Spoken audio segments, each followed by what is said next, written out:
Welcome to another episode of Is This for Kids? I am Jonathan Beard of Blevins, father of 4, and I think that most media marketed towards children you should never watch it and go outside and touch grass. Just kidding. I am Katie, MrsRuvi, and I am mother of 5, and I think that those things are not mutually exclusive, that you can both touch grass and be involved in the media that your kids are interested in. And that's literally the whole point of this podcast. Let parents know what's in a piece of content that they might want to shield their kid from, what their conversations that come up that they might want to shepherd them through, and how they can use media to share in their kids' lives. And today we are talking about what you would call the most perfect children's movie of all time. It's up there. It's top 5 children's series of all time with the 3rd installment now, Paddington in Peru.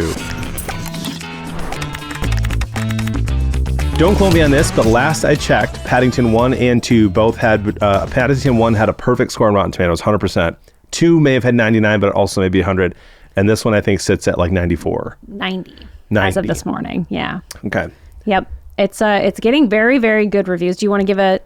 I mean, the plot is pretty basic. What's happening? Paddington bear. How about I do one? Yeah, go for it.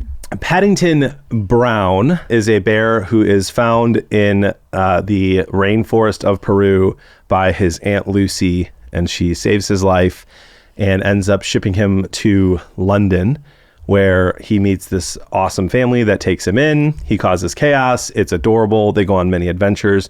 And in this 3rd installment, Paddington, who is still a member of the Brown family, gets his passport for... Official English citizen. Yes, he's an official citizen of England, and he's so excited about it, which is just adorable. And then he gets a letter written by a nun. Mm-hmm.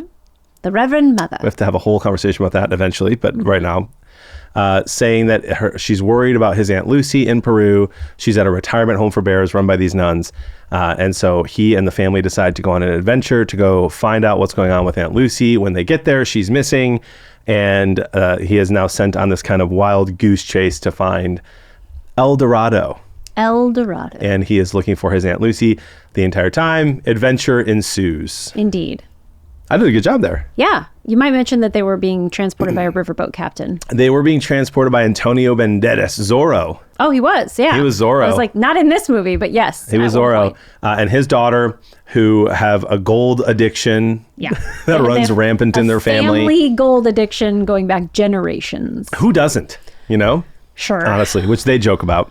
And I won't give many more spoilers than that. Yeah, but it's just basically a lot of weird perils and stuff that happens in the time while they're looking for Aunt Lucy / El Dorado. Paddington may be the best children's character of all time. He's pretty cute. Yeah. He's basically the bear embodiment of a 4-year-old, where like they get into stuff, they get into trouble, but like you can't get mad at him for it because it's so innocently done, and everything they do is kind of cute. So this is why my daughter's getting away with murder right now, just so we're all on the same page. I love how you say 4, and I'm totally with you, but I still do that like when they're like 8 and 9. Oh, that's because you're infantilizing. No, I'm not. Okay. They're just so darn cute. Okay. You would spend a weekend with my kids. It's been a long time since you see my kids. You'd spend a weekend with my kids and be like, okay, they're a little bit like they're cute. kind of like, they're different. I know. They're fun. They're funny. They're imaginative. They're athletic. It's, you know. They're good kids. That means that high school is going to be hell. It's going to be interesting for them. Just kidding. It'll be great. I don't know. All my kids were like that. Here's my one complaint about Paddington. Yeah. He has these ideas, and these like adult grown people just listen to him. You know what I mean? Yeah. Like it's I only really noticed it in this film, but he'll just be like, well, that means that we must go this way. And they just go along with it. Because we should. I have a bad instinct. And they're like, okay, I guess we'll just follow him. Yeah. Well, here's the thing. It's like what makes it a good children's movie is that it allows this main character to be a child, to have a childlike personality and be in charge with like silly consequences. And obviously in real life, you're always going to want to listen to your parents and, you know, the people who are in charge. But in a kid's movie where it's supposed to be a kid fantasy, somebody who has a childlike mentality can be the leader. And it's fun. That's what makes it a fun kid thing. Sort of like how Max goes to where the wild things are when he really was supposed to be in his bedroom thinking about what he did. I still don't understand that. And I would love to have a conversation when we're done recording this episode about that. I don't get the book. I don't get any of it. Is it real? Was it all in his imagination? It was in his imagination. What's the point then? What's the point of an imagination? What's the point of the book? What, like, so then he doesn't get his supper, but then he does at the end? Lame book. Mercy. Love Mercy. Big fan of Mercy. That's what the thing is. Anyway, Paddington and Peru. What'd you think? Did you like it? I actually liked it quite a bit. So I am the kind of person who loves a genre of media that I like to refer to as delightfully boring. This is things like The Crown or Downton Abbey, stuff that is kind of slow, but like just delightful. But it's not, there's nothing scary happening. You could probably tune out for 20 minutes and be fine. Like, I love that kind of media. It's one of my favorite things. And this very much falls into a kid-friendly version of that. Whereas like as an adult, I'm like, I don't need to watch you go over this many waterfalls.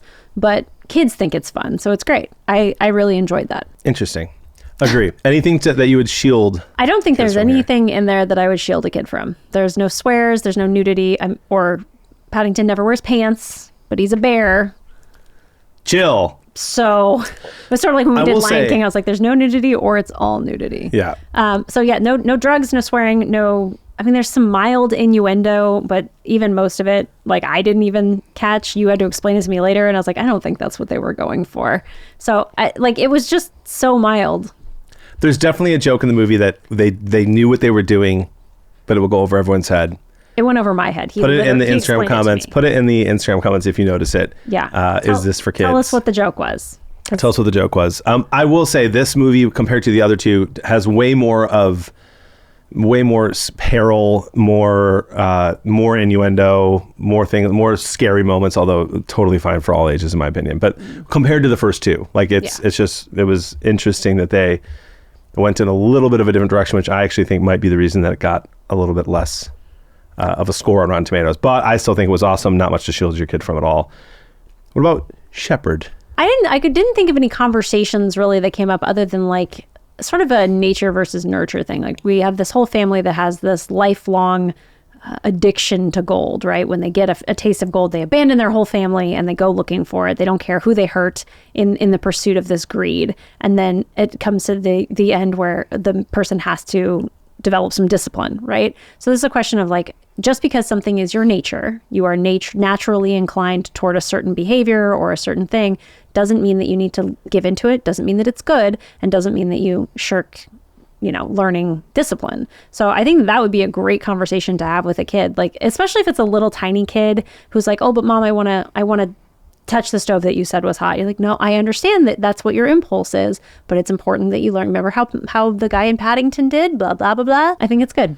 I'm curious because your kids are a variety of ages. Mm-hmm. So your older kids are kind of watching their younger siblings grow up in a way that I did not get to do. Like I have two brothers and an adopted sister who we adopted much later in life when I was already almost out of the house. So 2 years apart from each of my brothers, it really kind of felt like we were the same age most of my life. Or very close in age. Now, like I've got a 10-year-old and then a newborn coming in a couple of weeks.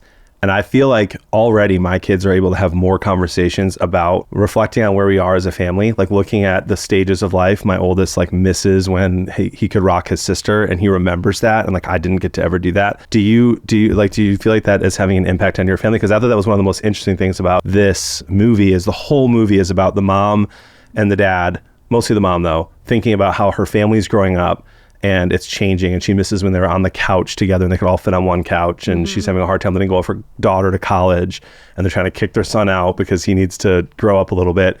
Do you feel like with your kids you're noticing that they're able to kind of reflect more on the stages of life because of the age difference?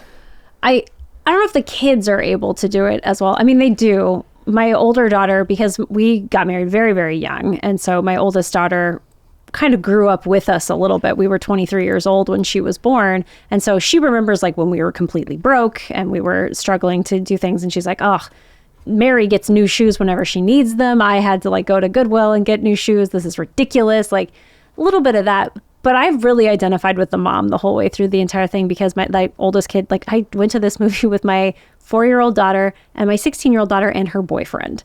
Like it was such a bizarre experience. Yeah. And he's a great guy. Like he's a great kid. We love the kid that my daughter is dating. But like it is strange as a parent, like, the mom in Paddington's dealing with her kids leaving the house and going off to school and it's hard, and that was great as a parent to watch. I don't know that the kids took a lot out of it, but when you're looking for something that appeals to adults, it doesn't have to be dirty humor, and it doesn't have to be dirty jokes, and can be like what you're talking about. Yeah, I think for me, that's the shepherding conversation I'm going to have with my kids when they watch it. Of course, they didn't want to go to the theater with me to see this. They wanted to draw their favorite animals all day long, which is annoying. So I had to go see it last night alone. It was me and this one guy behind me who would not stop laughing the entire time, and this couple who kicked me out of my seat because they said it was their seat, and I was like, whatever, there's no one in this theater. And then they moved, and my seat was then available. That was not their seat. It's all good. But I'm going to have a shepherding conversation with my kids about this, like to take a moment and just say, let's remember where we are. Like life can be stressful, it can be hard, but we're here. We have this beautiful family. We have all this awesome time together. Let's cherish it. It's a blessing, and just take moments to pause and reflect that we're all growing up. And I don't know. I think you can have a good conversation with the kids about that. And then sharing, I'll share this whole movie, share it with my kids. Can't wait to watch it with them. We'll have a popcorn night. And when it comes out in theater, or when it comes out on Netflix or whatever it's going to be on. Yeah, I think that this is a great movie, especially. So Mary watched it. She's 4. She got a little bored because it wasn't a cartoon. So, and because it's muted colors and things like that. But I think that this is a good like middle ground movie when your kid is in that 4 to 6 age, where it feels like the movies don't really exist for them quite there. If you're wanting to get your kid into a type of movie feel where you're not just giving them SpongeBob, Candy Floss kind of thing, this is a great movie for that. And I do think it's a good family movie night movie. I think I'm with you. I agree. Candy Floss. Sounds like something you've used before. So if you're a homeschool family, there's maybe 10 of you out there who watch this who are homeschool families. But in the Charlotte Mason tradition of homeschooling, or they refer to like content that has no true good or beautiful aspects as twaddle. A lot of movies are twaddle for kids. I think that this is not twaddle. It has good like things coming behind it. Twaddle sounds inappropriate. That's why I try not to use. I use Candy Floss. I prefer Candy Floss. Twaddle. I prefer Candy Floss. So we're both probably in agreement. This is a good movie, good for all ages. Yes, absolutely. Okay, great. Absolutely. Enjoy it. Check out Paddington. Hey, if they like this Peru. In Peru. In Peru. This podcast is not for kids.